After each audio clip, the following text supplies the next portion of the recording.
Hindi kailanmang inisip ni Elena Marquez na darating ang araw na ang kanyang pangalan ay magiging kabayaran sa utang. Tahimik siyang nakaupo sa harap ng lumang salamin sa kwarto. Ang kwartong minsang kanya, ngulit ngayoy parang inuupahan na lamang niya sa bahay na dapat ay tahanan niya. Nakasuot siya ng simpleng bestida, kulay garing na pinili ng kanyang stepmother. Masyadong mahal, masyadong formal, at masyadong hindi siya. Isang karangalan niyan, Elena? Malamig na wika ni Dahlia ang kanyang stepmother habang inaayos ang hikaw sa kanyang tainga. Hindi lahat nabibigyan ng pagkakataong mapasok ang mundo ng mga bilyonaryo. Hindi sumagot si Elena. Sanay na siya. Simula nang pumanaw ang kanyang ina, natutunan na niyang lunukin ang lahat. Ang katahimikan ng ata, ang pagmamaliit ng stepmother at ang mapanuyang ngiti ng kanyang stepsister na si Camille. Kung hindi dahil sa'yo, hindi tayo lulubog sa utang. Biglang singit ng kanyang ama na si Roberto mula sa pintuan. Hindi siya tumingin sa anak. Kaya gawin mo na lang ang dapat. Ang dapat? Ang magpakasal sa isang lalaking higit doble ang edad sa kanya. Isang matandang bilyonaryo na minsan lang niyang nakita sa litrato. Maputi ang buhok, malamig ang mga mata, at may pangalang kayang burahin ang lahat ng pagkakautang ng kanyang ama. Isang kontrata, hindi kasal. Sa labas ng simbahan, naghihintay ang engrandeng seremonya, mga bulaklak, kristal na ilaw, at mga bisitang hindi niya kilala. Lahat ay engrande, maliban sa kanyang pakiramdam. Habang naglalakad siya sa gitna ng pasilyo, parang bawat hakbang ay unti-unting kumakalas sa kung sino siya. Napansin niya ang mga bulong-bulong. Kawawa naman, pero swerte. Mas pipiliin ko yan kaysa maging mahirap. Kung alam lang nila. Sa unahan, nakatayo ang pari. Ngunit ang lalaking dapat ay naghihintay sa kanya, ang matandang bilyonaryo, ay wala. Lumipas ang ilang minuto. Naging ilan, naging kaba. Biglang bumukas ang pintuan ng simbahan. Isang lalaki ang pumasok. Matangkad, maayos ang tindig, itim ang suot na taksido, at ang mukha, hindi matanda, hindi rin pamilyar. Ngunit gwapo sa paraang hindi mo basta malilimutan. Ang mga mata niya ay diretso kay Elena, parang matagal na niyang itong kilala. Nagkagulo ang mga bisita. Who is that? Hindi yan si Victor Monteverde. Nang huminto ang lalaki sa tabi niya, marhang nagsalita ang pari. Litong-lito po. Ikaw ba ang groom? Ngumiti ang lalaki, isang ngiting may lihim. Ako ang anak niya, at ako ang pakakasalan niya. Nanlaki ang mata ni Elena, at sa likod ng simbahan, habang pinipisil ang bouquet, unti-unting ngumiti si Camille. Dahil sa araw na iyon, hindi lang isang kasal ang magsisimula, kundi isang labanan ng pag-ibig, inggit, at lihim. Parang huminto ang oras nang bitawan ni Elena ang kamay ng ama at humarap sa lalaking nakatayo sa kanyang tabi. Anak, iyon ang sinabi nito. Anak ng lalaking ipinangalan sa kontratang nagbago ng kanyang buhay. Ramdam niya ang bahagyang panginginig ng sarili niyang mga daliri habang nakatingin siya sa mukha ng estranghero. Malapit, masyadong malapit. At sa kabila ng kaba at takot, may kung anong kakaibang init na gumapang sa kanyang dibdib. Isang pakiramdam na mas nakakatakot pa kaysa sa galit. Isa itong biro, mariing wika ni Roberto, papalapit sa altar. Nasaan ang ama mo? Hindi lumingon ang lalaki. Nakapirme ang mga mata nito kay Elena, tila sinusukat hindi lang ang kanyang mukha, kundi ang bigat ng sitwasyong kinalalagyan nila. Hindi darating ang ama ko, sagot niya, kalmado ngunit matatag. At malinaw sa kontrata na isang Monteverde ang pakakasalan niya. Ako yun. Tahimik ang simbahan. Parang kahit ang mga kandila ay natakot kumislap. Hindi siya pumayag dito, sigaw ni Dahlia. Hindi ganyan ang usapan. Ngumiti ang lalaki. Ngiting may halong panunuya. Talaga? Dahil malinaw ang pirma nyo. At malinaw rin ang halaga ng utang na mawawala kapag umatras kayo. Napatigil ang lahat. Lumingon si Elena sa ama. Sa unang pagkakataon, nakita niya ang takot sa mga mata nito. Takot hindi para sa kanya, kundi para sa sarili. "Anong pangalan mo?" Mahina niyang tanong, halos pabulhon. Bahagyang nagulat ang lalaki, saka siya tumingin sa kanya. "Sebastian Monteverde," sagot nito. "Pero mas gusto kong tawagin mo akong Basti." Hindi niya alam kung bakit, pero may kung anong kumurot sa dibdib niya sa paraan ng pagkakasabi nito. Parang hindi sila estranghero. Nagpatuloy ang seremonya. Pilit. Ang bawat salita ng pari ay parang tanikala. Nang isuot ni Sebastian ang sinsing sa daliri ni Elena, naramdaman niyang nanginginig din ang kamay nito. Hindi siya nag-iisa. Sa huling bahagi ng misa, napansin niya ang tingin ni Camille mula sa mga upuan. Hindi galit, hindi gulat, kundi interes. Matinding interes. Pagkatapos ng kasal, mabilis siyang inihantod sa isang marangyang sasakyan. Sumunod si Sebastian, isinara ang pinto at iniwan silang dalawa sa katahimikan. "Kung gusto mong umiyak, pwede, hindi kita pipigilan." Napangiti si Elena, mapait. "Kung iiyak ako sa lahat ng hindi ko pinili, wala na akong luha." Tahimik si Sebastian sandali. "Hindi rin ito ang pinili ko." Napatingin siya rito. "Kung ganun, bakit mo ginawa?" Huminga ng malalim ang lalaki. "Dahil may mga kasal na hindi tungkol sa pag-ibig, kundi sa paghihiganti." Nanlamig si Elena. Sa labas ng bintana, unti-unting lumalayo ang simbahan, kasabay ng buhay na dati niyang kilala. At sa isang silid sa bahay nila Roberto, tahimik na pinupunit ni Camille ang litrato ng kasal mula sa kanyang cellphone. Hindi pa tapos to. Bulhon niya. "Sa akin ka dapat, Sebastian." Ang mansyon ng mga Monteverde ay parang isang palasyo. Malawak, malamig at puno ng katahimikang hindi nagbibigay ng aliw. Habang bumababa si Elena mula sa sasakyan, sinalubong siya ng hanay ng mga tauhang nakaputi at maayos ang tindig. Lahat ay nakatingin sa kanya, sa bagong ginang ng tahanan, ngunit walang kahit isang ngiting tunay.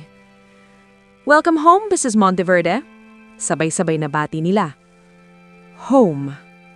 Isang salitang hindi na niya matandaan kung ano ang pakiramdam. Sumunod si Sebastian sa kanyang likuran. "Ipakita niyo sa kanyang silid," utos nito, "at siguraduhing wala siyang kukulangin." Tahimik siyang umakyat sa hagdan habang unti-unting bumibigat ang dibdib niya. Ang kwartong ipinakita sa kanya ay napakalaki. May sariling sala, balkonahe at bintanang tanaw ang buong lungsod. Ngulit sa gitna ng lahat ng karangyaan, ramdam niya ang pagiging bilanggo. Isang gintong kulungan. Makalipas ng ilang oras, narinig niya ang mahinang katok sa pinto. "Pasok!" Mahina niyang wika. Pumasok si Sebastian. Wala na ang tuksido, nakasuot na ito ng simpleng polo. Mas mukhang tao, mas delikado. "Kailangan nating mag-usap," diretsyong sabi nito. Umupo siya sa kabilang bulo ng sopa, pinalatili ang distansya. "Tungkol saan?" "Tungkol sa kasal na to," diretsyong sagot ni Sebastian. "Hindi kita pipilitin sa kahit ano. May kasunduan tayo. Isang kasal sa papel. Walang hahawak, walang aangkin, walang magpapanggap patak sa likod ng saradong pinto." Napatingin si Elena sa kanya, naguguluhan. "Bakit?" "Dahil hindi ka utang," marining sagot nito. "At hindi rin kita pag-aari." May kung anong bumigay sa dibdib niya. Hindi luha, kundi ginhawa. "Pero sa harap ng iba," dagdag ni Sebastian, "kailangan nating gumanap. Para sa ama ko, para sa mga taong may mata at tenga sa lahat ng sulok." "Nasaan ba ang ama mo?" tanong niya, hindi mapitilan ng sarili. Sumeryoso ang mukha ng lalaki. May sakit siya at may mga kasalanan. Bago pa si Elena makapagtanong, tumunog ang cellphone ni Sebastian. Pagtingin nito sa screen, nag-iba ang ekspresyon niya. "Si Camille," bulong nito. Nanikip ang dibdib ni Elena. "Magkakilala kayo?" "Matagal na," sagot nito, iwas ang tingin. bago pa kita makilala. Parang may malamig na kamay na humigpit sa puso niya. Makalipas ng ilang minuto, iniwan si Sebastian ni Elena. Naiwan siya sa katahimikan, pilit inuunawa ang bagong mundong kanyang ginagalawan. Sa kabilang dako ng mansyon, pumasok si Camille sa isang pribadong silid, tila pamilyar na pamilyar sa lugar. Nang makita siya ni Sebastian, napatigil ito. "Anong ginagawa mo rito?" Tanong niya, mahina, ngulit, galit. Gumiti si Camille, may halong lambing at panunukso. "Binabati ko lang ang asawa mo," sagot nito. "Pero huwag kang mag-alala. Alam ko kung saan ako lulugar." Lumapit siya, inilaapit ang mga labi sa tenga ni Sebastian. Pansamantala. At sa silid ni Elena, nakatayo siya sa balkonahe, tanaw ang bawlawak na lungsod, walang kamalay-malay na ang babae mula sa kanyang nakaraan ay isa ring panganib sa kanyang kinabukasan. Hindi nakatulog si Elena ng gabing iyon. Sa kabila ng malambot na hama at malamig na hangin mula sa aircon, ang isip niya ay puno ng tanong at ng mukha ni Sebastian. Ang paraan ng pagtitigis nito sa kanya sa altar, ang pangakong binitiwan nito na hindi siya pipilitin, at ang pangalang biglang sumulpot sa pagitan nila, Camille. Bumangon siya bago pa man sumikat ang araw. Tahimik siyang bumaba sa kusina, umaasang makahanap ng kahit kaunting normalidad. Ngulit sa halip, isang pamilyar na tawa ang bumungad sa kanya. "Good morning, ate!" Naningas si Elena. Si Camille ay nakaupo sa hapagkainan, eleganteng nakasuot ng cream na bestida, parang hindi bisita kundi may-ari ng mansyon. Nakatiklop ang mga binte, may hawak ng tasa ng kape, at may niting kayang magtago ng patalim. "Anong ginagawa mo rito?" Tanong ni Elena, pilit pinatatatag ang tinig. "Dinala ako ni Tito Victor dati. At ngayon, ni Sebastian." Kumirot ang sikmura ni Elena. "Hindi mo sinabi sa akin na magkakilala kayo." Tumayo si Camille, lumapit at marahang inikot ang tasa sa kamay. "Hindi mo naman ako tinanong." Bago pa makasagot si Elena, pumasok si Sebastian.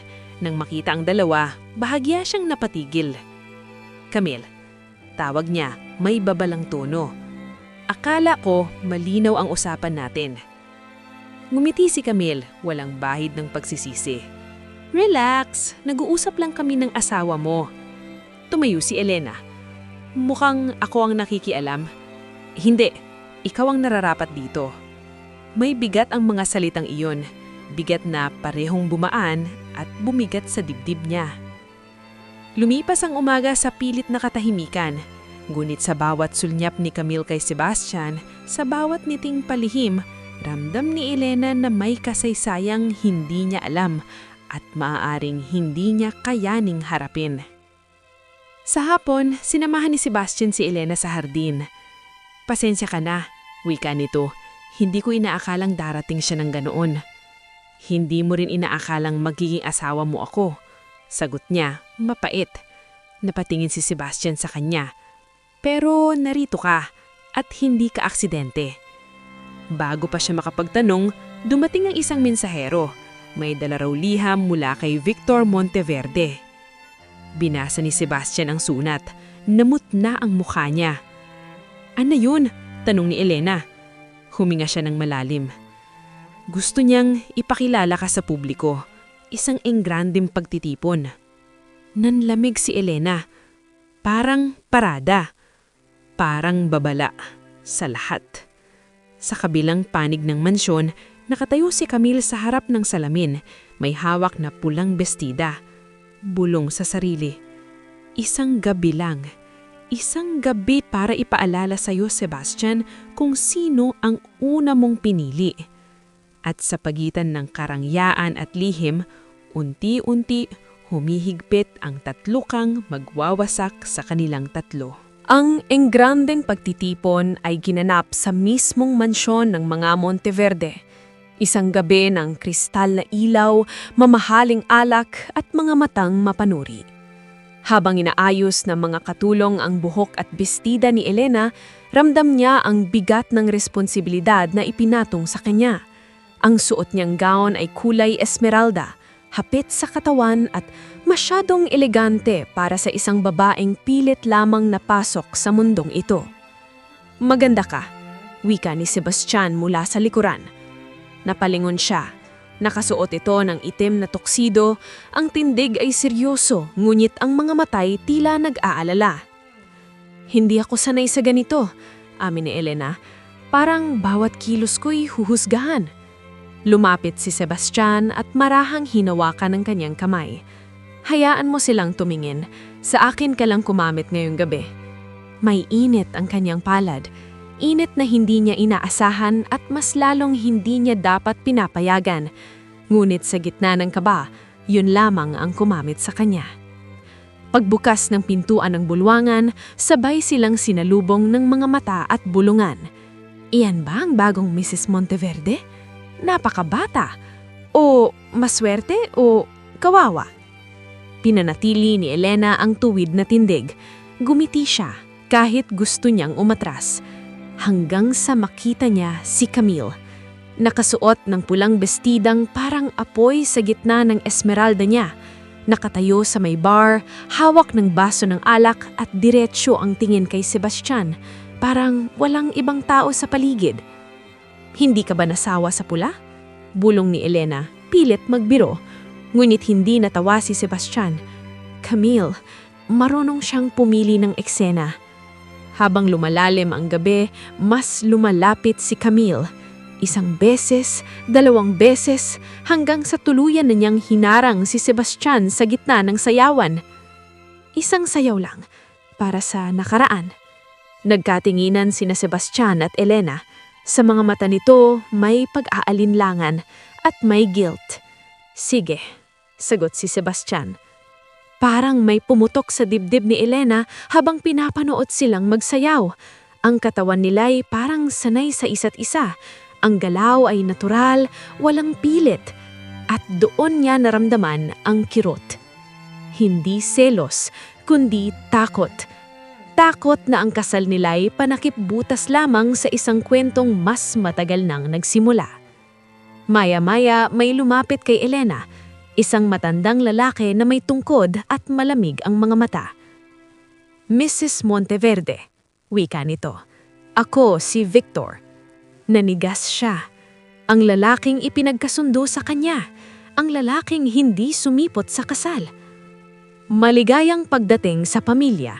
At huwag kang mag-alala, ang mga Monteverde ay laging nagbabayad ng utang, kahit pag-ibig pa ang kapalit." Napatingin si Elena kay Sebastian, nakangiti si Camille sa tabi nito. At sa gabing iyon, naunawaan ni Elena, ang pinakamapanganib na kaaway ay hindi ang taong nanakit sa'yo, kundi ang taong mahal ng lalaking asawa mo.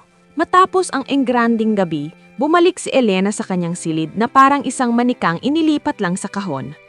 Maingat ang bawat hakbang, pero sa loob-loob niya wasak na wasak siya.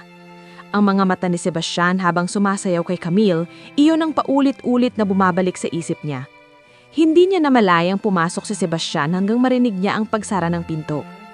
"Elena," marahang tawag nito. Hindi siya humarap.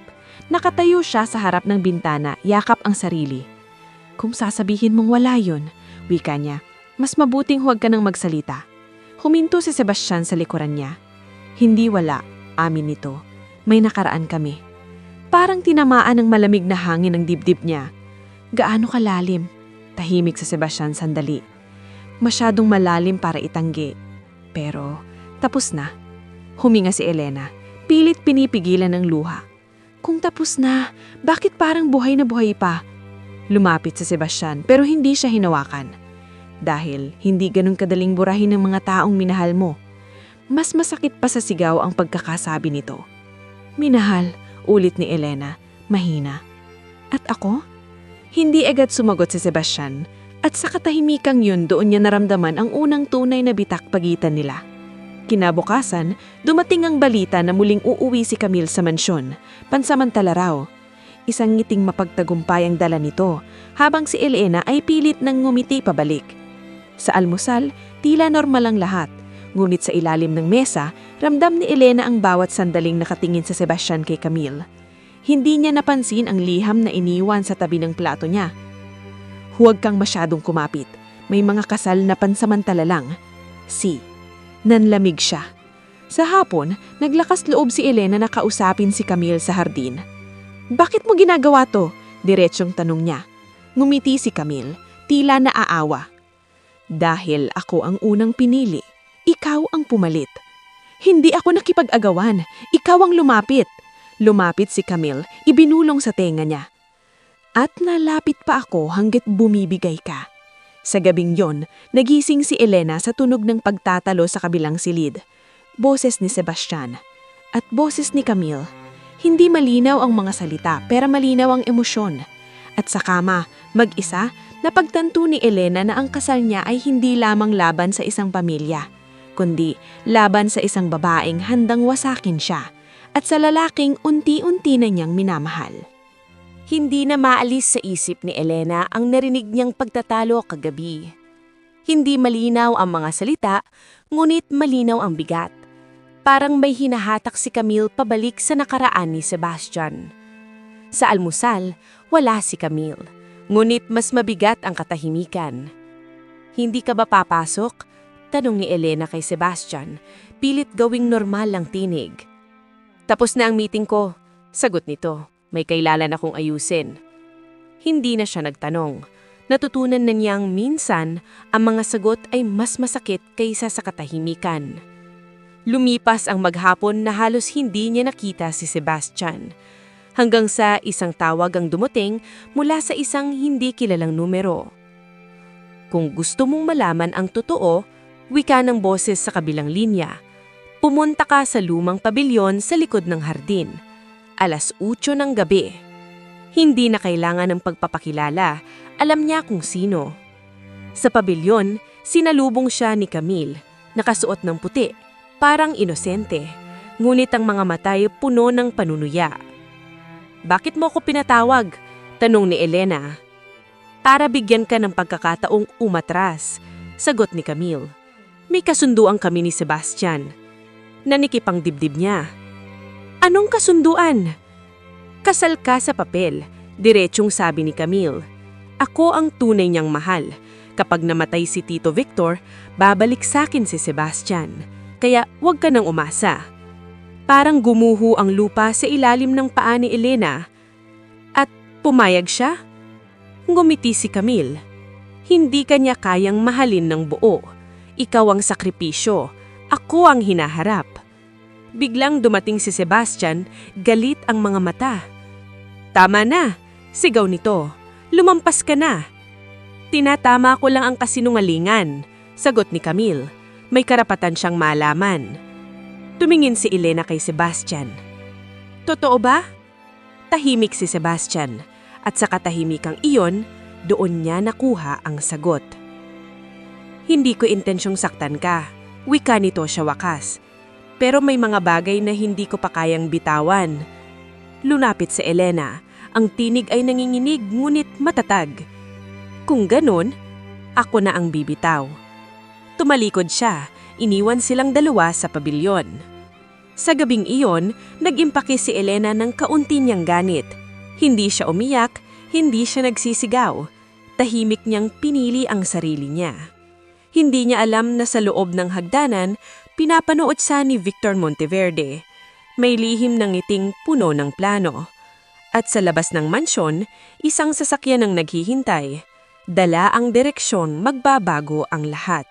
Tahimik ang gabi nang tuluyan ng iwan ni Elena ang mansyon ng mga Monteverde. Wala siyang iniwang sulat, wala ring paalam. Para sa kanya, sapat na ang mga salitang hindi na sinabi at ang mga sagot na malinaw kahit walang kumpisal. Sa bawat hakbang palayo, pilit niyang kinukumbinsi ang sarili na tama ang kanyang ginagawa. Sa loob ng sasakyan, tahimik ang driver. Hindi siya tinanong kung saan siya pupunta, parang alam na nito. Ilang oras matapos ang mahabang biyahe, huminto sila sa isang maliit ngunit maayos na apartment sa labas ng lungsod. Dito muna kayo, wika ng driver. Utusan po ako ni Mr. Victor. Nanigas si Elena. Ano? Para sa inyong kaligtasan, dagdag nito bago umalis. Mag-isa si Elena sa bagong espasyo. Walang karangian, walang mga matang nagmamasid. Sa unang pagkakataon matapos ang kasal, nakahinga siya ng maluwag. Ngunit hindi iyon nagtagal. Sa mansyon, gising na gising si Sebastian. Nang matuklasan niyang wala na si Elena, parang sinuntok ang dibdib niya. Hinaluhog niya ang buong bahay. Walang bakas, walang mensahe. Nasaan siya? Galit ning tanong kay Camille. Umiling ito, kunwaring nagugulat. Umalis siya. Siguro napagod na sa drama. Hindi siya naniwala. Sa unang pagkakataon, nakita ni Camille ang galit sa mga mata ni Sebastian. Hindi para sa kanya, kundi para sa pagkawala ni Elena. Samantala, sa apartment, sinusubukan ni Elena na magsimula. Naghanap siya ng trabaho, naglakad sa umaga, at tinuruan ang sarili na mabuhay ng walang apelidong Monteverde. Ngunit isang araw, may kumatok sa kanyang pinto. Si Camille. Anong ginagawa mo rito? Tanong ni Elena ng lalamig. Gumiti si Camille, may hawak na sobre. Para tapusin na to. Ibinigay nito ang sobre. Sa loob, may papeles. Isang konsunduan ng diborso, pirmado lang ni Victor. Malaya ka na. Wika ni Camille, kapalit ng isang kondisyon. Lumayo ka kay Sebastian. Nanikip ang dibdib ni Elena. At kung hindi? Lumapit si Camille, malamig ang tinig. Sisiguraduhin kong pagsisisihan mo. Sa gabing iyon, nakaupo si Elena sa sahig, hawak ang papeles. Kalayaan o pag-ibig? Katahimikan o laban? Sa malayo, paparating si Sebastian. May nalaman siyang lihim na babago sa lahat. At ang paglayo ni Elena ay simula pa lamang ng mas masakit na pagbabalik. Hindi pinirmahan ni Elena ang mga papeles. Magdamag siyang gising, nakatitig sa kisame ng maliit na apartment, habang paulit-ulit na bumabalik sa isip niya ang mga salita ni Camille. Malaya ka na. Ngunit bakit parang mas lalo siyang nabibigatan? Kinabukasan, tinupi niya ang mga papeles at itinago sa bag. Hindi dahil umaasa pa siya kay Sebastian, kundi dahil ayaw niyang maging laruan ng desisyon ng iba. Samantala, sa ospital, nakatayo si Sebastian sa harap ng silid ng ama. Sa wakas, kinausap siya ni Victor. Mahina ang katawan, ngulit matalim pa rin ang isip. Umalis ang asawa mo. Malamig na wika ni Victor. Ano ang ginawa mo? Mariing tanong ni Sebastian. Gumiti ang matanda. Inilayo ko siya sa gulo at sayo. Wala kang karapatang pakialaman siya. Tama, sagot ni Victor. Pero may karapatan akong protektahan ang pangalan ng pamilya at ang katotohanan. Inilapag ni Victor ang isang folder sa mesa. Sa loob, mga dokumento, resibo at litrato. Ang utang ng pamilya Marquez, wika nito, ay hindi aksidente. Ang ama at stepmother niya ay sangkot sa panloloko at ang anak nilang babae, si Camille, ay alam ang lahat. Nanlaki ang mga mata ni Sebastian. Ginamit niyo si Elena. Lahat tayo, sagot ni Victor. Pero ikaw lang ang nagkamali ng damdamin. Parang gumuho ang mundo ni Sebastian.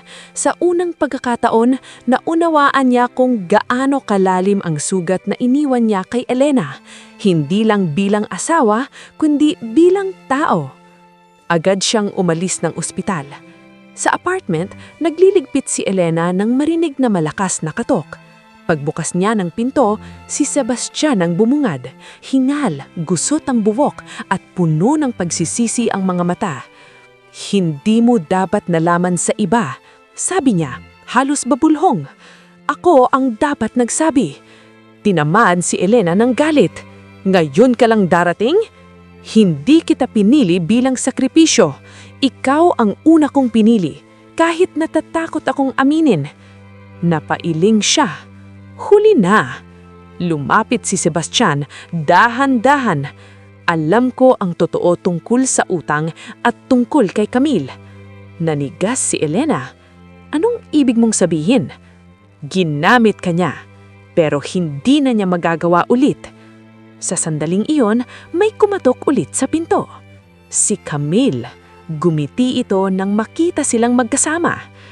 Mukhang nagkakausap na kayo. Sa pagitan ng tatlo, bumigat ang hangin at sa wakas, handa nang sumabog ang katotohanang matagal nang itinatago. Nakatayo si Camille sa pintuan na parang reyna ng sariling eksena. Nakataas ang baba, matatagang ngiti at walang bahid ng kaba. Para bang siya ang may hawak ng lahat ng baraha. "Oh, kompleto na tayo," wika niya. Hindi na kailangan magkunwari. Humarap si Sebastian sa kanya. Malamig ang tinig. "Alam ko na ang lahat." Saglit na natigilan si Camille, ngunit mabilis din niyang binawi ang ngiti. "Kung lahat na ang alam mo, bakit ka pa narito?" "Dahil ayokong manahimik," sagot ni Sebastian. "Ginamit mo si Elena. Alam mo ang tungkol sa utang. Ikaw ang nag-udyok." Tahimik si Elena, ngunit bawat salita ay tumatama sa kanya. Parang kumpirmasyan sa mga hinalang matagal na niyang kinikimkim.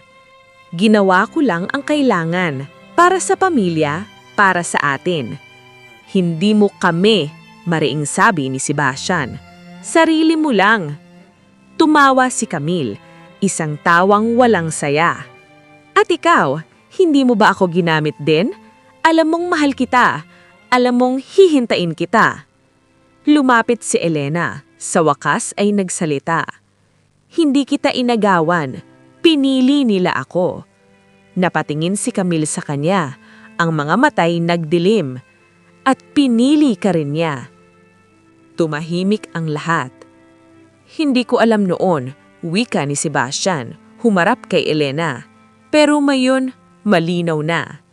Humakbang si Camille palapit. "Kung lalayo ka sa akin, mawawala sa iyo ang lahat. Ang mana, ang pangalan." Ngumiti si Sebastian, payapa ngunit matatag. "Kung iyan ang kapalit ng katotohanan, tatanggapin ko." Parang nabasag ang salamin sa mata ni Camille. Sa ulang pagkakataon, nakita ni Elena ang takot sa kanya. "Ito na ang desisyon ko," dagdag ni Sebastian. "Elena ang asawa ko, hindi kontrata, kundi pinili." May luha sa mga mata ni Elena. "Huwag," mahina niyang sabi. "Huwag mo akong gawing laban." Lumapit si Sebastian, hinawakan ng kanyang kamay. "Hindi kita ipaglalaban-laban sa iba. Ipaglalaban kita kasama mo." Tahimik na umalis si Camille, dalang galit at pangakong babawi. Naiwan sina Elena at Sebastian sa apartment. Walang kasiguruhan, walang proteksyon, kundi taming katotohanan. "At ngayon?" tanong ni Elena. "Ngayon," sagot ni Sebastian, "tayo na ang pipili." Sa labas, bumuhos ang ulan, tila naghuhugas sa lahat ng kasinungalingan. Ngunit sa dilim, may matang nagmamasid. At ang laban ay hindi pa tapos. Hindi naging madali ang mga sumunod na araw. Lumipat sina Elena at Sebastian sa isang mas maliit na bahay. Malayo sa mansyon, malayo sa mga matang nagmamasid, ngulit hindi sa mga aninong sumusunod. Tahimik ang lugar, ngunit ramdam ni Elena na ang kapayapaan ay pansamantala lamang. "Pinagsisisihan ho ba?" Isang gabi tanong niya kay Sebastian habang magkatabi silang nakaupo sa sofa. "Ang iniwan ng mana?" Ngumiti ito ng bahagya. "Hindi." "Ang hindi ka prinotektahan agad?" "Oo." May kirot sa tinig nito at may katapatan.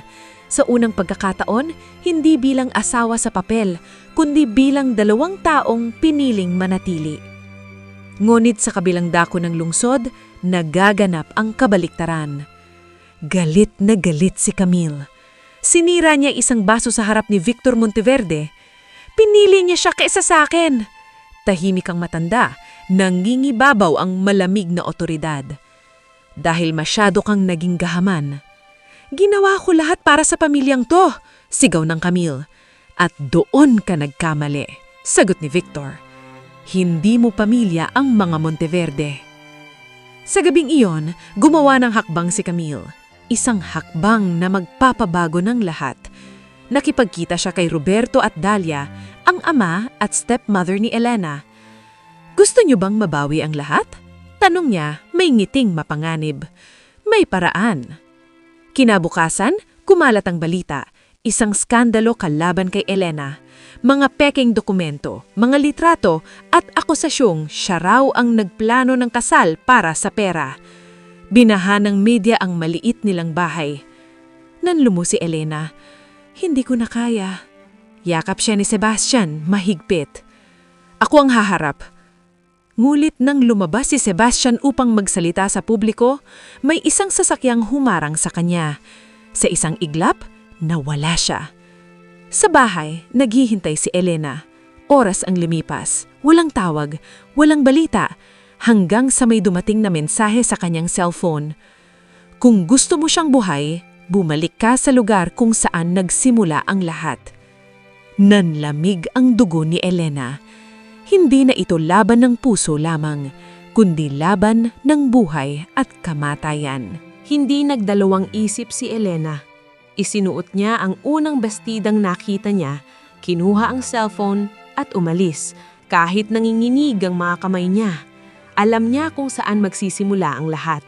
Ang simbahan, ang lugar kung saan isinuko siya, ang lugar kung saan nagsimula ang lahat ng kasinungalingan. Tahimik ang paligid nang makarating siya roon. Walang bisita, walang bulaklak, taning mga bangkong kahoy at alaalam ayaw ng bumitaw. Sebastian, mahinang niyang tawag. Isang mabagal na palakpak ang umalingaw-ngaw. Mula sa dilim, lumabas si Camille. Ang bilis mo, wika nito, may malamig na ngiti. Ganyan ka pala magmahal? Nasaan siya? Sigaw ni Elena. Anong ginawa mo sa kanya? Nandito lang, sagot ni Camille sabay turo sa gilid ng altar. Nandoon si Sebastian. Nakaupo, nakagapos ang mga kamay, may bahid ng dugo sa gilid ng labi.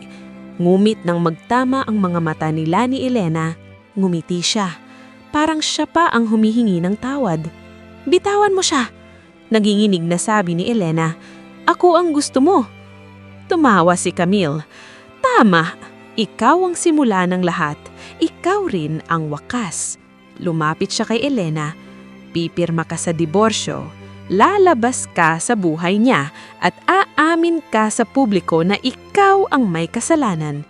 Kung gagawin ko, tanong ni Elena, palalayain mo siya? Saglit na natahimik si Camille. Buhay siya, iyon lang ang may papangako ko. Tumingin si Elena kay Sebastian. Umiling ito, pilit. Huwag! Ngulit ngumiti si Elena, isang ngiting puno ng tapang. Kung ito ang presyo, babayaran ko. Sa sandaling iyon, may bumukas na pinto sa likod ng simbahan. Hindi na kailangan. Si Victor Monteverde. Kasunod nito ang mga pulis. Nanlaki ang mga mata ni Camille. Hindi! Huli ka na. Malamig na wika ni Victor. May ebidensya kami. Lahat. Nang lapitan ng mga pulis si Camille, napasigaw ito. Isang sigaw ng galit at pagkatalo. Nang tuluyang makalaya si Sebastian, mabilis niyang yayakap si Elena. Mahigpit, parang ayaw ng bitawan kailanman. Akala ko mawawala ka. Hindi na ulit.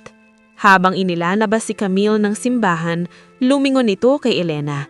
May luha, may puot. Ngunit sa unang pagkakataon, hindi na natakot si Elena. Dahil alam niyang kahit ano pa ang mangyari, hindi na siya mag-iisa. Tahimik ang silid ng ospital. Nakatulog si Sebastian. May benda sa braso at bahagyang galo sa mukha. Nakaupo si Elena sa tabing ng kama. Hawak ang kamay niya. Parang sa ganitong paraan lamang niya masisigurong totoo ang lahat. Buhay siya. Nandito siya. Ngulit kahit ligtas na ang lahat, hindi pa rin mapakali ang dibdib ni Elena. May mga sugat na hindi kayang pagalingin ng benda, hindi mo kailangang manatili. Mahinang wika ni Sebastian nang magising siya. Pagod ka, umiling si Elena. Mas napagod ako nung wala ka, tumahimik sila. Sa katahimikang iyon, may mga salitang parehong gustong sabihin, ngunit parehong natatakot. Makalipas ang isang araw, Tuluyang kinasuhan si Camille. Lumabas ang buong katotohanan, ang panlilinlang, ang peking iskandalo, ang pagkidnap. Bumagsak ang imahe niyang inigatan ng matagal. Ngunit hindi pa rin iyon sapat para kay Elena. Isang hapon, bumisita siya kay Camille sa kulungan. Nagulat ang mga bantay, ngunit pinayagan siya. Nasa likod ng reha si Camille. Wala ang karangyaan, wala ang kumpiyansa. Ngunit nang magtama ang mga mata nila, naroon pa rin ang pait. Bakit ka nandito? Para tapusin, sagot ni Elena. Hindi bilang panalo, kundi bilang tao. Tumawa si Camille. Mapait. Nanalo ka na, umiling si Elena. Hindi ito laro, at hindi kita inagawan. Saglit na natahimik si Camille. Minahal ko siya. Buong buo, at minahal mo rin ang sarili mo. Mahinahong sagot ni Elena. Kaya ka natalo. May luha sa mga mata ni Camille, ngulit mabilis din niyang itinago. Hindi mo maiintindihan, hindi na. Sagot ni Elena. At ayos lang, pag-uwi niya, sinalubong siya ni Sebastian. Saan ka nang galing? Tanong nito, sa nakaraan. At iniwan ko na roon. Huminga ng malalim si Sebastian. May kailangan akong sabihin, kinabahan si Elena. Hindi ko alam kung paano magsimula muli. Wika nito. Nasira ako ang tiwala mo at hindi kita masisisi kung ayaw mo na. Lumapit si Elena. Marahan, hindi kita pinatawad dahil madali. Pinatawad kita dahil pinili kitang mahalin. Kahit takot ako, nagtagpo ang mga noon nila. Walang halik, walang pangako, tanging katahimikang puno ng pag-asa. Sa labas, unti-unting lumulubog ang araw, tanda ng isang wakas at ng isang bagong simula na hindi nabatay sa utang, kasinungalingan o sakripisyo, kundi sa malayang pagpili. Hindi agad bumalik sa dati ang lahat. Bagamat ligtas na si Sebastian at tahimik na ang paligid, may distansyang nanatili sa pagitan nila ni Elena. Hindi dahil sa galit, kundi dahil sa takot na muling masaktan. Natutunan nilang maglakad ng dahan-dahan, parang parehong natatakot na masira ang isang bagay na kakasimula pa lamang mabuo. Isang umaga, nagising si Elena sa tunog ng mga ibon sa labas ng bintana. Simple ang bahay, simple ang buhay, at sa kauna-unahang pagkakataon, hindi niya naramdaman ang bigat ng pagiging utang. Habang nagkakape siya, lumapit si Sebastian. May alok si Victor, wika nito, seryoso. Ibinabalik niya ang bahagi ng kumpanya sa akin, walang kondisyon. Napatingin si Elena. At gusto mo? Hindi ko alam, sagot ni Sebastian. Sanay akong may kapalit ang lahat. Tahimik si Elena sandali. Ano ang gusto mo? Hindi bilang Monteverde, kundi bilang Sebastian. Napangiti siya. Ikaw. Ngunit alam nilang hindi sapat ang sagot na iyon. Kinahapunan, tinanggap ni Elena ang imbitasyon ng ama niya. Matagal na niyang iniiwasan ang mga alaala, ngunit alam niyang oras na. Sa harap niya, tila lumiit si Roberto. Wala ang yabang, wala ang lakas ng loob. Patawad, wika nito luhaan. Ginamit kita. Tahimik si Elena, matagal. Pagkatapos, marahan siyang huminga. Hindi ko nadala ang galit mo. Ibinabalik ko sa'yo. Umalis siya ng walang yakap, walang sigaw, ngunit may gaan sa dibdib. Pagbalik niya, naghihintay si Sebastian. May desisyon ka na? Tanong nito. Tumanggo si Elena. Oo, hindi na ako tatakbo. Hindi na rin ako magtatago. Humawag si Sebastian sa kanyang kamay. Kung pipiliin mo ang mundong hindi ko pa kayang ibigay, maiintindihan ko. Ngumiti si Elena. Hindi ko pinili ang mundo. Pinili kita, pero hindi bilang kanlungan, kundi bilang kapantay. Sa sandaling iyon, alam nilang handa na silang magsimula, hindi bilang obligasyon, kundi bilang dalawang taong piniling manatili kahit mahirap. At sa gitna ng katahimikan, may liwanag na unti-unting sumisilip. Isang wakas na hindi engrande, ngunit totoo. Hindi engrande ang ikalawang kasal. Walang kristal na ilaw, walang mamahaling bulaklak at walang mga bisitang hindi nila kilala. Sa halip, isang maliit na hardin ang naging saksi. May araw na banayad ang init at hanging parang basbas. Nakatayo si Elena sa harap ng altar, suot ng simpleng bestida na siya mismo ang pumili.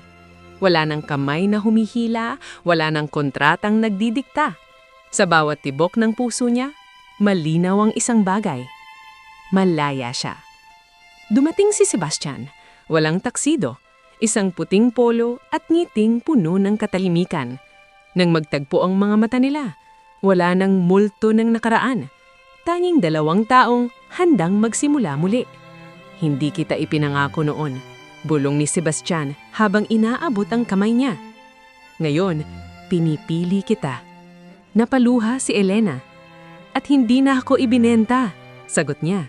Ako ang pumili.